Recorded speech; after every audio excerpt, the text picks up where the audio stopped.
प्रिय छात्र एवं छात्राओं, मैं संजय सिविल फोरम में आपका दिल से हार्दिक स्वागत करता हूं। आज माता संतोषी और माता लक्ष्मी का दिन है और माता की पूजा इस गुप्ता काल से ही शुरू हो गई थी और संजोग बस है कि मैं गुप्ता काल को भी पढ़ा रहा हूं। प्री हिस्ट्री और प्रोटो हिस्ट्री को पढ़ाने के बाद मैं गुप्ता काल को लेकर आया था। तो फ्रेंड्स, ध्यान दीजिए, क्योंकि आप पीटी की भी तैयारी में हैं और मेंस की भी तैयारी में हैं। कुछ बच्चे मेंस की रिजल्ट की इंतजार में भी हैं। तो मैं एक वीडियो के माध्यम से बराबर कोशिश किया हूँ कि आपकी मेंस परीक्षा की जो मुख्य अवधारणा है, मेरे जो विषय हैं उस पर पूरी क्लियर बन जाए, पूरी पकड़ बन जाए। तो मैं कॉलेज में भी और खासकर यूट्यूब में भी पूरी कॉन्सेप्ट की कोशिश करता हूँ कि बच्चे को पूरी अवधारणा क्लियर हो जाए। तो आप अपने लक्ष्य के प्रति अडिग रहिए और जो खुद अडिग रहता है और अपने ध्यान को हमेशा लक्ष्य के प्रति ही ध्यान केंद्रित करता है, सफलता एक न एक दिन उसको अवश्य मिलती है। और जो लंबे समय से सफलता के इंतजार में करते हैं तो उसके लिए कुछ और भी बड़ा होता है, भगवान उसको और भी कुछ बड़ा देते हैं। जैसा कि 17वीं बीपीएससी का मेंस का रिजल्ट आ रहा है, बहुत सारे छात्र मेरा वीडियो देखेंगे, मैं वीडियो में भी बोल रहा हूँ। आप धैर्य रखिए, आप बहुत बड़े रैंक से बीपीएससी निकलने जा रहे हैं। तो फ्रेंड्स, ध्यान दीजिए, मैं शुरू किया था हिस्टोरिकल हिस्ट्री और गुप्त प्रशासन, है ना। श्रीगुप्त, घटोत्कच, चंद्रगुप्त प्रथम, समुद्रगुप्त, रामगुप्त, चंद्रगुप्त द्वितीय जिसे विक्रमादित्य कहा गया, कुमारगुप्त और स्कंदगुप्त को मैं पूर्व के वीडियो में विस्तार पूर्वक पढ़ा चुका। अब बात आई कि प्राचीन भारत के इतिहास में मौर्य काल के बाद, यानी मौर्य काल एक सेंट्रलाइज्ड गवर्नमेंट है, केंद्रीकृत शासन है और भारत के हर क्षेत्रों में उसकी पकड़ है मौर्य साम्राज्य का, इसलिए वो सेंट्रलाइज्ड गवर्नमेंट है, केंद्रीकृत प्रशासन है ना। लेकिन मौर्य काल के बाद गुप्ता काल ही एक ऐसा काल है जिसको हम कह सकते हैं कि संपूर्ण उत्तर भारत में उसकी पकड़ है ना, गुप्ता काल में।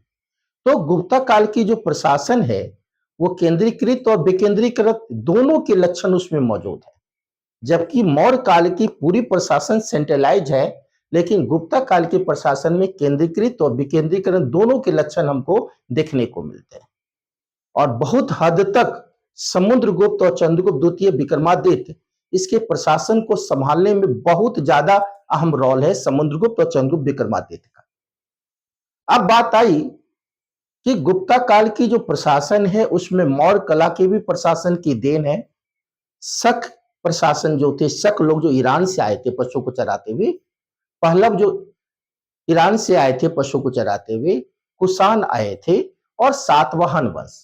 तो शक, पहलव, कुषाण और सातवाहन वंश की जो प्रशासन है उसकी भी देन गुप्ता के प्रशासन में देखने को मिलती है। यानी मौर्य की प्रशासन, सातवाहन, शक, पहलव और कुषाण की जो भी एडमिनिस्ट्रेशन पावर है वो सब काल गुप्ता के एडमिनिस्ट्रेशन में एडॉप्ट किया गया है, रखा गया है ना। अब बात हुई कि गुप्ता काल के प्रशासन में लोकतंत्र नहीं है, राजतंत्र है। राजतंत्र में राजा ही प्रधान होता है और जैसा कि आप देख रहे हैं गुप्ता काल के जो राजा हैं वो अपने आप को ईश्वर का दूत कह रहे हैं। और यही कारण है कि राजा अपने आप को ईश्वर का दूत कहने के बाद तरह तरह की उपाधियां धारण कर रहे हैं। जैसा कि प्रयाग प्रशस्ति अभिलेख में महान सम्राट समुद्रगुप्त अपने आप को परमेश्वर कह रहे हैं, परम देवता कह रहे हैं, परम भागवत कह रहे हैं और महाराजा धीराज कह रहे हैं। That's all. तो निश्चित तौर पर गुप्ता काल के जो राजा हैं या महाराजा धीराज की शुरुआत चंद्रगुप्त प्रथम से ही शुरू हो गई थी। वो चंद्रगुप्त प्रथम गुप्त काल के वास्तविक संस्थापक हैं, जो साम्राज्य को फैलाना वहीं से शुरू हो गया।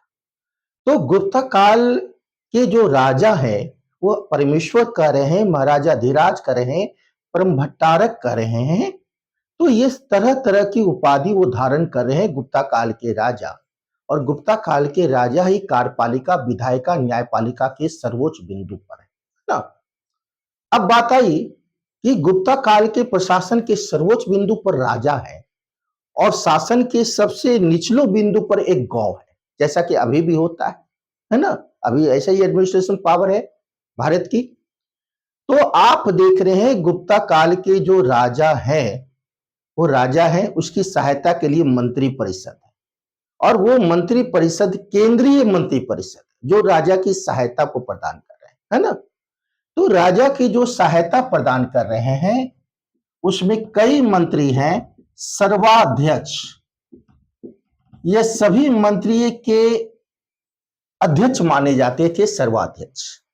इसके बाद प्रतिहार और महाप्रतिहार। तो यह जो प्रतिहार हैं और महाप्रतिहार है, या राजा के जो अंगरक्षक होते थे उससे अनुमति लेके राजा तक पहुंचाने का काम प्रतिहार और महाप्रतिहार करते थे। तीसरा बिंदु पर जो केंद्रीय मंत्री हैं उसमें कुमार मात्व का जिक्र आया है, और कुमार मात्व अभी के आईएएस के बराबर है। जिस तरह अभी एक आईएएस का पावर होता है, उसी प्रकार गुप्ता काल में कुमार गुप्त का ही उस समय के आईएएस कह सकते हैं। प्रशासनिक बिंदु पर सर्वोच्च पदाधिकारी कौन है? एक आईएएस, इंडियन एडमिनिस्ट्रेटिव सर्विस अभी कह सकते हैं। उस समय आईएएस की तरह कुमार गुप्त होते थे। इसके बाद गुप्ता काल में जो विदेश मंत्री है उसको महासंधि विग्रही कहा गया है। क्या कहा गया है? महासंधि विग्रही। और जो प्रयाग प्रशस्ति लेख की रचना की समुद्रगुप्त में हरिसेन विदेश मंत्री थे, जिन्होंने प्रयाग प्रशस्ति अभिलेख की भी रचना की, और उसको विदेश मंत्री कहते थे। इसके बाद है महादंड नायक। तो यह जो महादंड नायक है, यह सर्वोच्च न्यायालय के मुख्य न्यायाधीश होते थे। यानी राजा के बाद न्यायालय का सर्वोच्च अधिकारी महादंड नायक होता था। इसके बाद है विनय स्थिति स्थापक, और यह जो विनय स्थिति स्थापक है, यह धार्मिक मामले के भी मंत्री थे और शिक्षा मंत्री भी थे उस समय, है ना। इसके बाद है पुस्तपाल। तो यह जो पुस्तपाल है, यह गुप्ता काल के अभिलेख को सुरक्षित रखता था, पुस्तपाल। इसके बाद है पुलिस व्यवस्था का जो सर्वोच्च अधिकारी होता था उसको दंडपाशिक कहते थे। क्या कहते थे? दंडपाशिक, है ना। तो मैं तमाम सारा चीज को भी केंद्रीय प्रशासन में जो राजा की सहायता दे रहे हैं उसका मैं जिक्र किया हूं। अब वीडियो को चूंकि बहुत सारे नाम को बोला हूं तो वीडियो को बार बार रिपीट करके अपने दिमाग में एडजस्ट कर लीजिए, क्योंकि कई नाम मैं बोला हूं केंद्रीय प्रशासन में, है ना। अब आई बात फ्रेंड्स, यहां ध्यान दीजिए, गुप्ता काल में केंद्र के बाद है राज, और अभी भी केंद्र के बाद राज होते हैं जिसको प्रांत कहते हैं, है ना। तो गुप्ता काल में जो सबसे बड़े प्रांत है वहां पर राजा का ही प्रभाव है, राजा का ही शासन है, और उस प्रांत को देश कहा जाता था। क्या कहा जाता था? देश। और वहां के प्रमुख को गोप्ता कहते थे। देश के प्रमुख जो प्रांत है उसको गोप्ता कहते थे, और इस देश पर राजा का स्वयं नियंत्रण होता था। और यह जो सबसे बड़े प्रांत माने जाते थे जिसको देश कहते हैं, और उस प्रांत का सर्वे सर्वा गोप्ता होता था, जो डायरेक्ट राजा की नियंत्रण पर काम करता था, यानी राजा ही उस पर प्रभाव होते थे देश पर। और जो छोटे प्रांत होते थे उसको भुक्ति कहते थे। क्या कहते थे? भुक्ति। और उसके प्रमुख को उपारिक कहते थे। यानी छोटा प्रांत के जो प्रमुख हैं, जो अभी चीफ मिनिस्टर हो सकते हैं, अभी चीफ मिनिस्टर हैं राज्य के, उस समय उपारिक होते थे, और ये उपारिक की नियुक्ति राजा करते थे। कौन करते थे? राजा। तो दो प्रांत है, बड़े प्रांत देश है, छोटे प्रांत भुक्ति है, और देश के प्रमुख को क्या कहें? गुप्ता कहे, और भुक्ति के प्रमुख को उपारिक। That's all. इसके बाद प्रांत को हम जिला में तोड़े, केंद्र के बाद प्रांत और इसके बाद जिला, और जिला को विषय कहा जाता था, है ना। और यहाँ जो जिलाधिकारी जो कुमार मात होते थे, जो अभी जिलाधिकारी की कार्यालय होती है, उसको अधिष्ठान कहा जाता था उसमें। क्या कहा जाता था? अधिष्ठान, है ना। तो जो जिला होता था उसमें कई लोग होते थे। नगर श्रेष्ठी, जो जिला में सूद पर पैसा लगाते थे, उसके सर्वे सर्वा नगर श्रेष्ठी को माना जाता था। जो जिला के व्यापारी होते थे, उस व्यापारी का सर्वोच्च व्यक्ति को सार्थबाहु कहते थे। यह यूपीएससी के कई एग्जाम में आ चुका है। कि यह जो व्यापारी का प्रमुख, काफिला का प्रमुख होता था, उसको क्या कहा जाता था? सार्थवाह, जो जिले में रहते थे, है ना? और तीसरा है जिला का जो प्रमुख लेखन का काम करता था, उसको कायस्थ कहते हैं। अभी भी एक लाला जाति होती है जिसकी उत्पत्ति गुप्ता काल में हुई, कायस्थ की। वो लेखा जोखा का काम करते थे जिला में, और याज्ञवल्क्य स्मृति में कायस्थ का पहला उल्लेख आया है गुप्ता काल। तो नगर श्रेष्ठी, सार्थवाहु और कायस्थ, यह जिला के प्रमुख लोग होते थे, है ना? और जिला के सर्वोच्च अधिकारी कुमार मात होते थे और उसकी कार्यालय अधिष्ठान। जिला को तहसील में तोड़ा गया, जैसे अभी अनुमंडल है। कई गांव के, बड़े बड़े गांव के समूह को हम लोग तहसील उस समय जो होता था उसको वीथी कहते थे। क्या कहते थे? उस समय जो अनुमंडल की तरह कार्य करते थे उसको वीथी कहते थे, जो कई गांव के हेड होते थे। ये गांव, बड़े बड़े गांव इसमें होते थे। और जो छोटा छोटा गांव का प्रमुख होता है, जिसको अभी प्रखंड ब्लॉक मान सकते हैं, वो पेट होता था। और शासन की सबसे निचले बिंदु पर गांव होती थी, जिसे ग्राम कहा जाता था, और उसके प्रमुख को मुखिया कहते थे। यानी ग्राम नहीं कहते थे, अभी मुखिया कह सकते। That's all. तो मैं एक एक बिंदु को तोड़ा हूं। केंद्र की अलग सरकार, प्रांत की अलग सरकार, जिला की अलग सरकार, अनुमंडल अलग, प्रखंड अलग, और गांव। तो शासन के निचले बिंदु पर गांव है, इसके ऊपर पेट है जो प्रखंड की तरह कार्य कर रहे हैं, इसके ऊपर वीथी है जो अनुमंडल की तरह कार्य कर रहे हैं, उसके ऊपर जिला है जो इसको विषय कह रहे हैं, वहां कुमार गुप्त है, और विषय के ऊपर प्रांत है। दो प्रकार के प्रांत है, बड़े प्रांत को देश कह रहे हैं, छोटे प्रांत को भुक्ति कह रहे हैं। और उसके ऊपर सर्वोच्च बिंदु पर राजा है, और राजा की सहायता के लिए कई मंत्री परिषद है, जो कि हम वीडियो में एक एक बिंदु को तोड़े हैं, और उस वीडियो में आपको पूरा क्लियर हो गया होगा।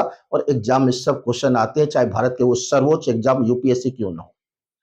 तो निश्चित तौर पर हम पूरे प्रशासन को रखे हैं, और गुप्ता काल में सातवाहन वंश में भूमि अनुदान दी गई।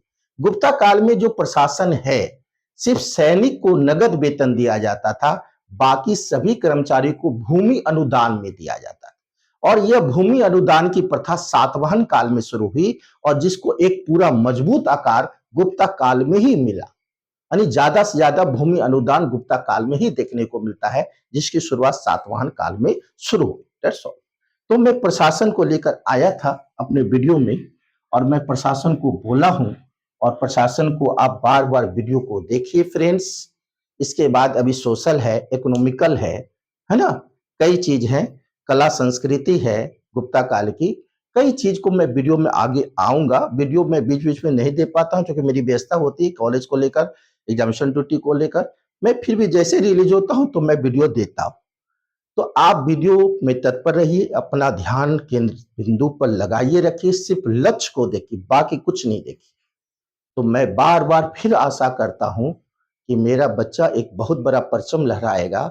जो लक्ष्य के प्रति अडिग है उसको निश्चित सफलता मिलेगी। और फिर मैं मां संतोषी से बार बार आराधना करूंगा आज के दिन ही, कि आपको बड़ी से बड़ी कामयाबी दे। और इसी के साथ अपनी वाणी को और वीडियो को यहीं विराम देता हूं। धन्यवाद।